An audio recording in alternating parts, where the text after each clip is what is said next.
자, 할렐루야. 교회력으로 새해가 되었습니다. 교회 달력은 새해를 1월 달부터 시작하는 게 아니고 주님께서 오심을 기다림에서부터 시작을 합니다.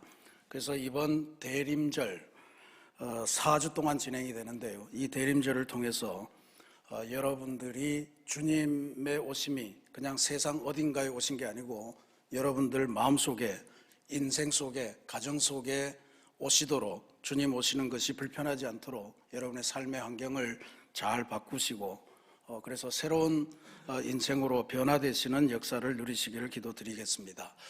오늘 2부 예배예요. 젊은이 두 분이 와서 새가족이 되겠다고 새가족 등록카드를 냈어요. 사실은 지난주에 돌아가면서 냈는데 제가 그걸 오늘 소개하는데 보니까 한 사람은 다시 믿기로 작정했습니다 그랬고, 또 한 사람은 새로 믿기로 작정했다 그랬습니다. 근데 그때 밑에 보니까 다시 믿기로 작정하신 분이 제 친구인데요, 친구가 신앙생활을 할 수 있도록 제가 다시 믿기로 작정했습니다 그러는 거예요. 마치고 기도를 하는데 들어보니까 이 다시 믿기로 작정한 친구는 저 경기도 시흥에 사는 거예요. 근데 자기 친구가 여기 목동 12단지에 사는데 그 친구가 예수 믿기를 바라서 아침에 와서 그 친구를 데리고 함께 예배드리는 생활을 시작하기로 했다는 겁니다. 저는 그 친구가 이게 대림절이 뭔지를 알아서 그랬을까, 공교롭게 시기가 일치됐을까 하는 생각을 합니다만, 대림절이라는 게 그런 것인 줄로 믿습니다. 여러분들만 변화되지 마시고 여러분 주변에 코로나로 인해서 떠나 있는 분들, 또 이런저런 사정으로 바쁘신 분들에게 다시 한번 권면하시면서 신앙생활의 아름다움, 신앙생활의 귀함을 다시 한번 전파하시고 함께 예수 믿는 길로 들어서시는 그런 역사를 누리시기를 기도드리겠습니다. 지난 주간에 저는 중국 대련시 기독교협회의 초대를 받아서 우리 한국교회의 역사, 부흥의 역사입니다. 또 대한민국이 어려울 때 교회는 어떤 역할을 하면서 국가와 협력하고 구했는가, 그래서 금모기 운동, 또 태안반도의 기름띠 제거하는 때 교회가 2년 반 동안 열심히 했더라고요. 그런 일들. 또 한국교회의 목회 현실은 어떤가, 또 한국교회의 이단의 현실은 어떤가, 대책은 어떤가, 이런 것들과 관련한 세미나를 진행하고 왔습니다. 우리 소성미 목사님이 대련 꿈이 있는 교회의 담임 목사님으로 1년 전에 파송이 되셨는데, 소성미 목사님이 그 세미나 전체를 바닥에서부터 잘 준비를 해 주셨습니다. 중국어도 열심히 배우고 있고, 그러면서 여러분 모두에게 문안 인사를 전해왔습니다. 제가 전해드리니까 감사히 받으시고요. 소성미 목사님과 꿈이 있는 교회를 위해서 기도해 주시길 바라고, 또 대련시 기독교협회의 지도자들도 우리 새신교회 성도들에게 사랑의 문안을 전해왔습니다. 함께 여러분들이 기도 속에 포함시키시고 기도해 주시기를 바랍니다. 제가 중국 교회와 관계 맺기 시작한 것이 올해로 딱 30년입니다. 1993년에 중국 기독교협회에 파송이 돼서 중국말 배우고 그렇게 시작했는데, 지난 30년 동안 제가 중국 교회 지도자를 만나면서 계속 들은 이야기는 온통 흥분되는 이야기, 감동되는 이야기, 그런 이야기들이었습니다. 실제로 이런 이야기들을 계속 들었어요. 우리 중국 교회는 이틀에 교회가 3개가 생긴다, 이런 이야기. 남의 나라 이야기라고 그렇게 놀라지도 않는데 이틀에 3개가 새로운 교회가 생긴다는 거예요. 예배드릴 장소가 없어서. 또 중국에서도 성경을 출판하기 시작했는데 1,000만 권 돌파했다, 2,000만 권 돌파했다, 5,000만 권 돌파했다, 1억 권 돌파했다, 2억 권 돌파했다 하는 이야기를 최근까지 들었습니다. 또 기독교인 숫자가 1,000만을 돌파했습니다, 2,000만 돌파했습니다, 3,000만 돌파했습니다. 이런 소식과 관정을 지난 30년 동안 계속 들었습니다. 근데 이번에 처음으로 중국에서 본인들이 우리 기독교인 숫자가 감소하고 있습니다 하는 고백을 들었어요. 이게 코로나 3년 동안의 타격이 중국에도 만만치 않게 미쳤고, 특별히 이게 대련이 중국의 북방에 있는 변방 도시다 말이에요. 그러니까 젊은이들이 좀 더 좋은 월급, 이것을 찾아서 자꾸 저 남쪽으로 심천으로 뭐 광동성으로 상해로 이렇게 내려간다는 거예요. 그래서 점점 이게 코로나 이후에 잘 회복이 되지 않는다 하는 이야기를 전해주면서 진심으로 중국 교회가 다시 부흥의 역사를 맞이할 수 있도록 한국 교회 성도들의 기도를 부탁한다, 그런 말을 듣고서 제가 깜짝 놀랐습니다. 근데 더 놀란 거는 중국에서는 1966년부터 76년까지 진짜로 극좌 세력들이 정권을 잡고 모든 비사회주의적인 요소들, 특히 자본주의적인 요소들, 서양에서 건너온 것들, 이런 것들을 완전히 박멸하려고 했던 시기가 있습니다. 이걸 그 사람들이 문화대혁명이라고 부르는데, 특별히 이 시기에 천주교와 개신교 전체가 큰 타격을 입었습니다. 완전히 그 기독교를 박멸하겠다 하는 그러한 움직임을 보였기 때문에 모든 교회가 폐쇄된 것은 말도 할 수 없고, 그 다음에 모든 목사님들, 교역자들이 전부 다 감옥을 가거나 아니면 노동 수용소, 집단 농장 뭐 이런 데로 가서 목회를 하지 못하고 일을 해야 되는 그러한 시기가 있었습니다. 예배를 당연히 드릴 수 없죠. 성경책도 다 몰수되던 시기였습니다. 그 시기에 중국 교회 교인들이 가장 그리워했던 것은 1번으로는 하나님의 말씀입니다. 성경책을 보고 싶다. 그래서 막 성경을 암송을 한 거를 종이에 적어서 막 돌리고 뭐 이런 놀라운 감정들이 나죠. 그 다음에 그리웠던 것이 성찬식이라고 그랬어요. 주님의 살과 피를 나누어 줄 수 있는 목사님도 안 계시고 교회도 없고, 그러니까 그게 너무나도 받고 싶은데, 제가 30년 전에 중국을 가서 처음 만난 북경의 예배당에서 경험한 성찬식을 여러 차례 여러분들에게 말씀드렸습니다. 세례 받은 사람만 성찬을 주더군요. 세례 받지 않은 사람들 뒤로 가라. 그랬더니 교회를 안 가고, 떠나지 않고 그 뒤에서 구경을 해요. 하고 싶은 거예요. 근데 성찬떡, 주님의 살이 분병되자마자 교회 곳곳에서 울음소리가 막 터져 나오는 거예요. 저도 기도하고 있다가 뭔 일인가 봤더니 그 떡을 손에 들고 정말로 붙들고 모시고, 그 떡을 손에 모시고 전부 다 우는 거예요. 이게 얼마나 그리웠으면, 이미 그때만 해도 교회가 다시 개방된 지가 10년이 넘었을 시기거든요. 그러니까 그토록 주님의 살을 사모하는 그게 느껴졌고, 또 주님의 피를 받을 때, 잔을 받을 때도 똑같은 현상이 납니다. 쉽게 마시지 못해요.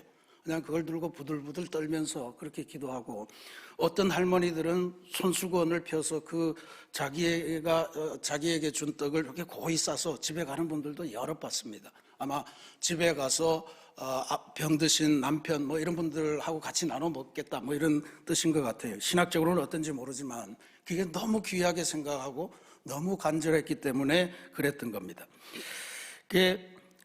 그런 성찬식의 은혜를 사모하면서 그게 교회가 회복되었다, 교회가 다시 개방되었다고 하는 것에 상징적인 사건으로 보았기 때문에 너무너무 감격했고 너무 고마워서 그 성찬식을 그렇게 진행하는 것으로 보였습니다. 그런데 이번에 대령교회 그 지도자 목사님께서 그 이야기를 다시 꺼내더라고요.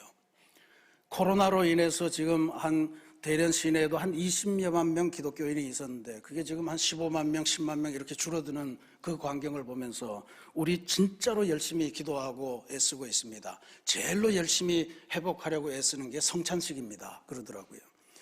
주님의 살과 피를 대해야 한다는 그 신앙, 그게 중국 교인들에게 많이 퍼져 있다는 거죠.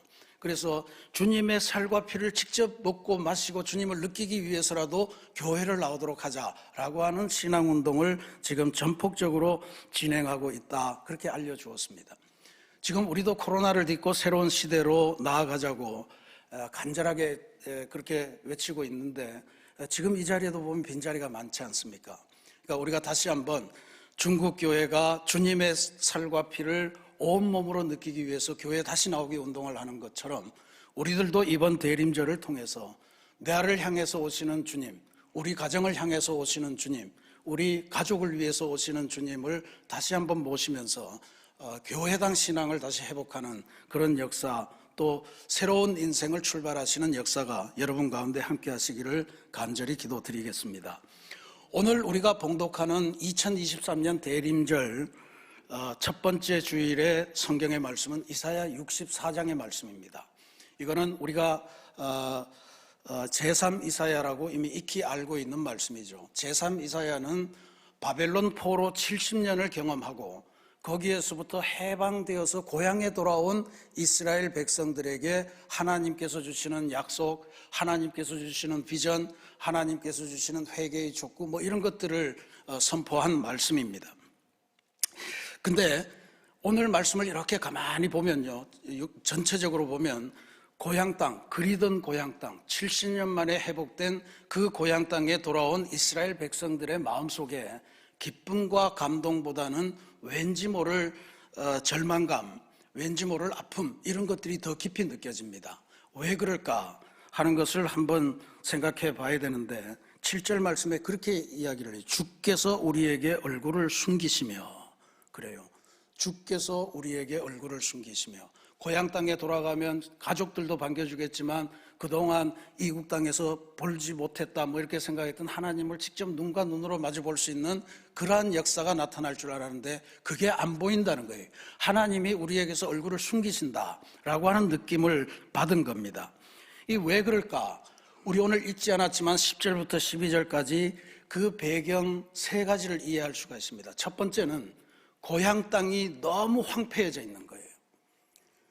고향 땅이 너무 황폐해져 있고 모든 집들이 파괴되고 불타고 거기에 뭐 빈자리 없이 그냥 황무지에 그 큰 풀들이 자라나듯이 그렇게 풀들이 옷자라 있는 그런 현실을 보면서 하나님이 우리를 버리셨구나.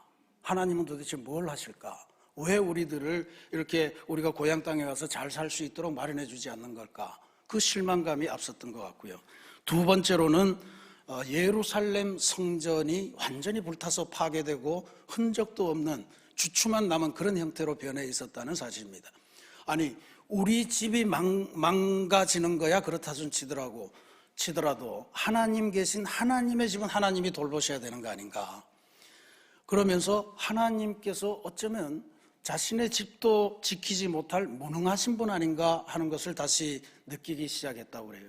실제로 이스라엘 백성들은 포로 시절에 엄청나게 신앙이 좋았습니다.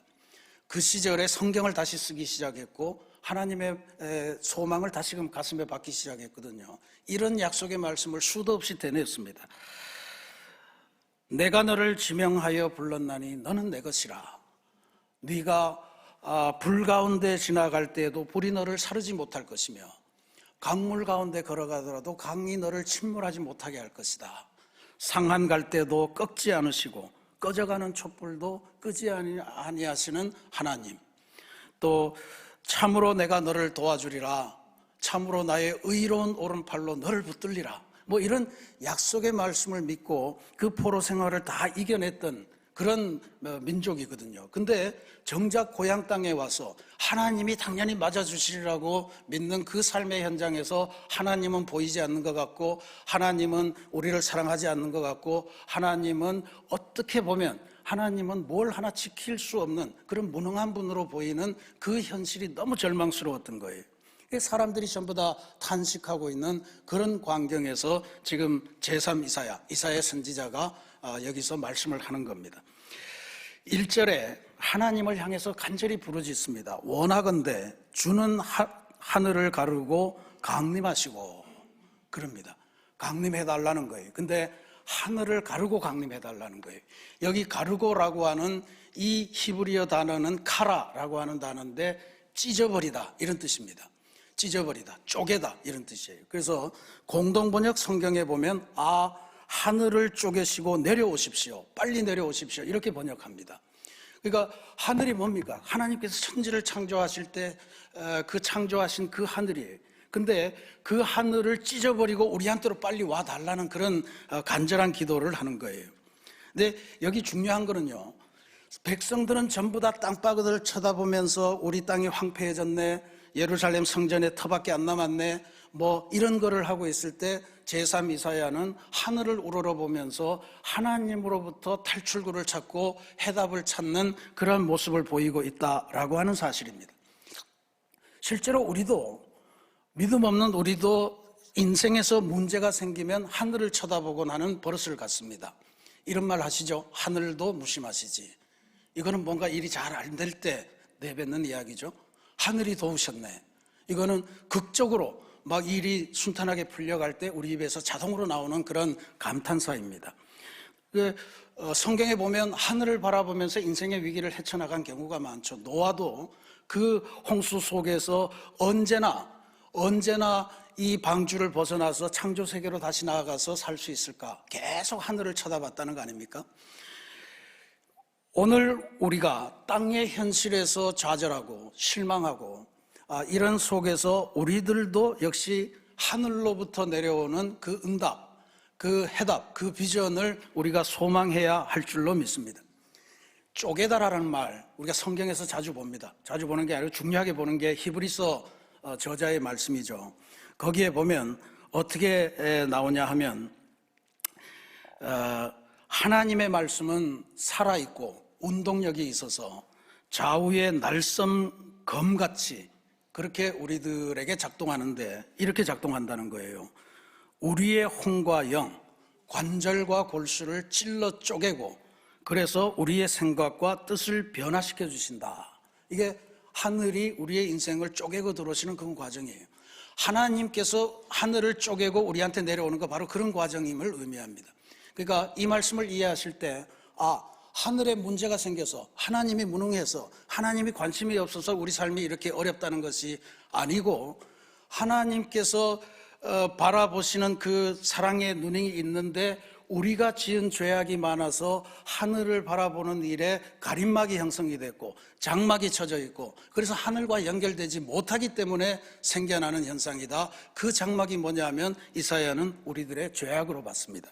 6절 말씀에 보면 이렇게 이사야가 고백합니다. 우리는 다 부정한 자 같아서 우리의 의인은 다 더러운 옷 같으며 우리는 다 잎사귀같이 시들므로 우리의 죄악이 바람같이 우리를 몰아가나이다. 이게 문제였던 거예요. 하늘의 능력이 문제가 아니었고 하늘의 무심함이 문제가 아니었고 하늘이 우리를 사랑하지 않는 게 문제가 아니었습니다. 우리가 지은 죄악 때문에 하늘로부터 우리가 차단되어 있었다라고 하는 게 이사야가 발견한 그러한 깨달음입니다. 그동안 하나님의 백성이라고는 하지만 죄악의 바람 속에 미친 듯이 몰려다니느라 하나님을 생각도 하지 않았고 그저 세상의 대세를 쫓아서 이리 갔다 저리 갔다 그렇게 죄악 속을 헤매며 다녔던 우리의 인상 때문에 문제가 이렇게 됐다는 거죠.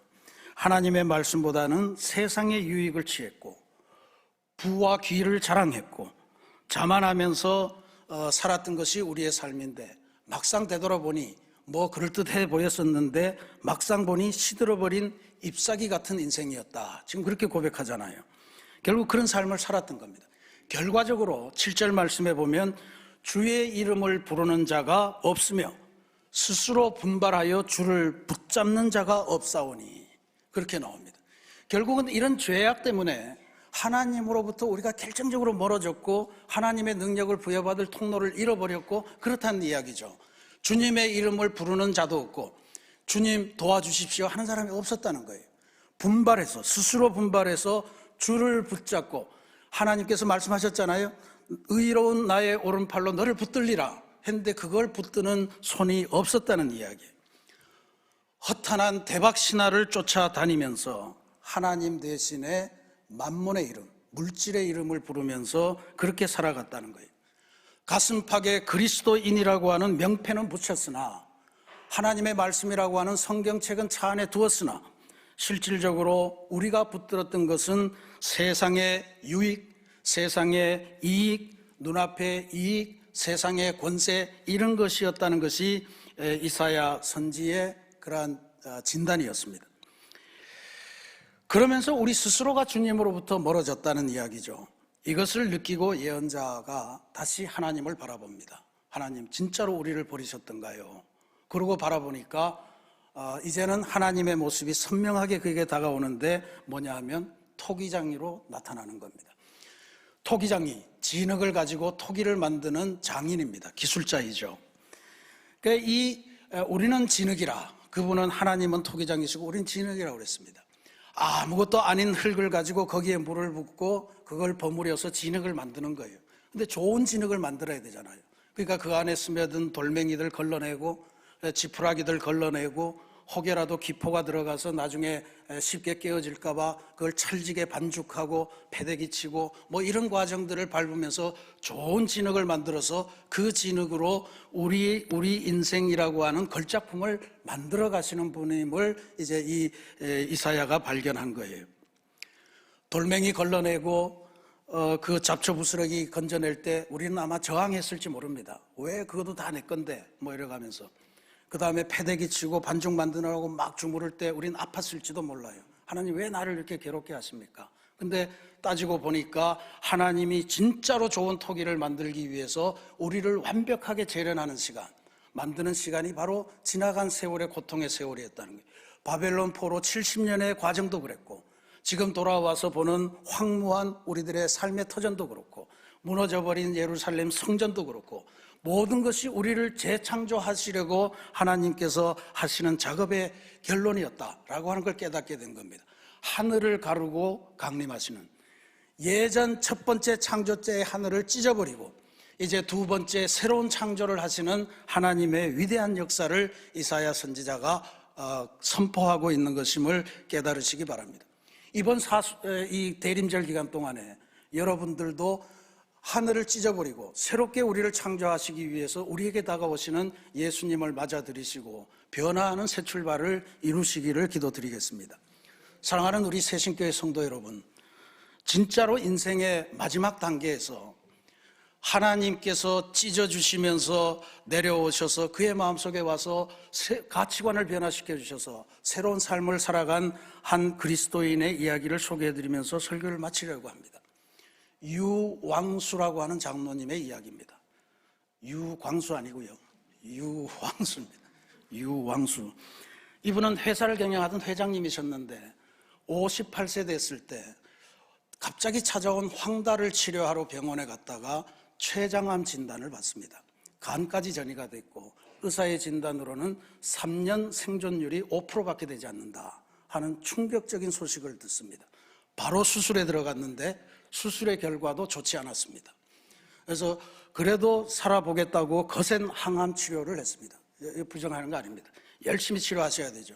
근데 그 항암의 과정이 너무너무 고통스럽고 그리고 무엇보다도 그의 삶의 58세, 아직도 팔팔하게 일을 해야 되는 그 나이에 찾아온 죽음의 그림자, 그것 때문에 우울증을 견딜 수가 없었다고 그래요. 그래서 하루하루 도대체 어떤 의사에게 가야 될까? 어떻게 하면 생존율을 높일 수 있을까? 하는 것들을 생각하면서 기도하는데 기도 중에 하나님께서 하늘을 찢으시고 그에게 내려오셔서 그의 삶의 생각을 바꿔주십니다. 그래서 그가 느꼈던 이야기는 그런 이야기입니다. 누구나 다 죽는다. 누구나 다 죽는다. 그런데 죽는 과정을 치료하다가만 죽지를 마라. 오해하지 마십시오. 치료하셔야 됩니다. 그러나 치료만 하다가 죽는 그러한 어리석은 삶은 살지 말라 하는 말씀을 듣습니다. 그래서 남은 생명을 그저 내 몸 병치료 하는 거에 시간과 정열과 돈을 다 쓰기보다 내가 살아왔던 삶을 다시 한번 주변 삶과 함께 나누는 그러한 길을 택하자. 그러면서 자기의 삶을 되돌아봤다는 거예요. 내 삶은 어땠나? 보니까 괴로웠던 순간도 많았고 사업에 실패할 때도 있었고 여러 가지 어려운 순간이 많았는데 대부분의 시간이 기쁘고 즐겁고 감사했다는 거예요. 그것도 하나님 덕분에 감사했다는 거예요. 그래서 그는 내가 이제 남은 생명 고쳐주신 것은 하나님의 일이고 나는 하나님으로 인해서 기뻤고 감사했던 이 감동을 주변에 전하는 그러한 사명을 감당해야 되겠다 하는 생각을 갖게 됩니다. 그리고 어디 가서 이걸 전할까 하다가 그리스도인들이 서로 만나서 삶을 나누는 사이트가 있는데 그 사이트의 이름이 미트풀입니다. 미트풀. 아마 Meet People의 줄임말일 거예요. 사람을 만나서 그리스도인들이 만나서 삶의 나눔을 하는, 지금도 있는 것 같습니다. 거기에서 강연을 하게 해달라 그렇게 신청을 했습니다. 그 강연 제목을 조병화 시인이 쓴 헤어지는 연습을 하며 사세라고 정하고 그 자신의 살아왔던 삶을 쭉 젊은이들에게 또 삶의 어려움에 처해 있는 분들에게 전하는 그런 강연을 했습니다. 실제로 그가 했던 강연의 내용은 핵심이 그런 겁니다. 누구나 다 죽는데 누구도 내가 죽는다는 사실을 아는 사람처럼 살아가지 않는다는 거예요. 마치 안 죽을 것처럼 그렇게 살아간다는 거예요. 근데 자기는 58세, 아직도 뭐 크게 봐서는 늦은 나이긴 하지만 그래도 췌장암을 통해서 죽음의 길을 간다는 걸 미리 느끼고 내 인생을 되돌아보고 하나님의 은혜를 되돌아볼 수 있는 그런 기회를 가졌음을 감사하면서 죽음의 공포에 휩싸여서 혹은 우울증으로 인해서 격심한 고난을 살아가는 여러분, 하나님께서 여러분과 함께 하셨던 그 기쁨의 시간, 그 감동의 시간을 기억하면서 오늘에 다가오는 고통을 이겨내시기를 바랍니다. 그러면서 귀한 간증, 여러분도 한번 찾아보십시오. 그 귀한 간증과 설교를 했다는 거예요. 강연을 했다는 거예요. 여러 차례 계획을 세워놓고 시리즈를 준비했던 것 같은데 우리 유 장로님의 강연은 두 번째 강연을 끝으로 마감되었습니다. 왜냐하면 두 번째 강연을 하고 하나님께서 불러가셨기 때문입니다. 그의 삶은 그렇게 끝났지만 자칫하면 그 많은 돈으로, 그 많은 조건으로 자기의 병을 치료하다가만 죽을 수밖에 없었던 그 인생이 하늘을 쪼개고 내려오시는 그 하나님의 역사를 만나면서 내가 살았던 이 하나님으로 인한 감동, 이것을 자신의 주변들, 특별히 젊은이들에게 전해주면서 죽음을 생각하며 이별할 연습을 하면서 살아가십시오 라고 하는 귀한 강연을 주는 그러한 이름으로 남게 되었습니다. 저는 이 유장로님의 이야기는 하늘을 쪼개며 우리를 향해 내려오신 주님을 만났기에 가능한 기적이라 그렇게 믿습니다. 여러분에게도 이러한 변화가 이번 대림절에 있기를 기도드립니다. 비단 건강의 문제만이 아니겠죠. 우리 인생에 가져오는 수많은 실패들이 있지 않습니까? 그 실패의 현장에서 하나님이 도우셨던 것을 기억하고 그 체험을 함께 나누는, 그러면서 새로운 삶으로 새 출발하는, 의미 있는 삶으로 새 출발하는 그러한 대림절이 되시기를 기도드립니다. 주님의 이름을 부르는 사람이 없다고 했는데 우리는 주님의 이름을 이 시간 부르십시다. 스스로 분발해서 주님을 붙들고 우리의 인생을 맡기십시다. 그래서 다시 열리는 하늘을 통해 새로운 미래를 맞이하고 시들은 나무 같은, 잎사귀 같은 그런 인생이 아니라 시냇가에 심겨진 나무처럼 늘 푸르고 철을 따라서 열매를 맺으며 어떤 상황에서도 하나님께서 주신 기쁨과 감사와 감동을 놓치지 않는 그런 복된 그리스도인의 삶을 살아가시는 그러한 역사가 나타나기를, 그런 대림절이 되기를 주님의 이름으로 축원합니다. 같이 기도하겠습니다.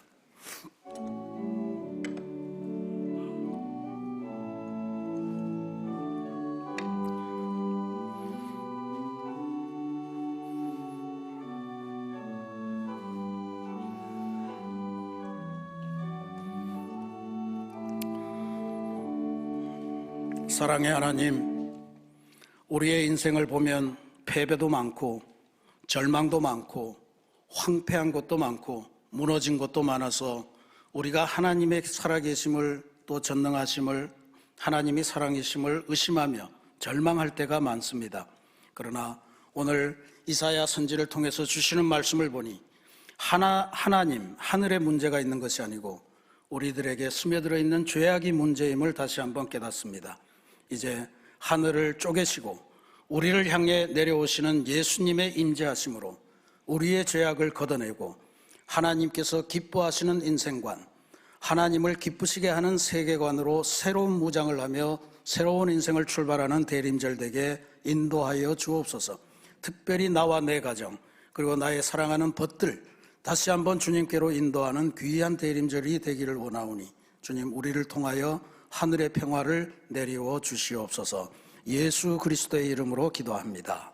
아멘.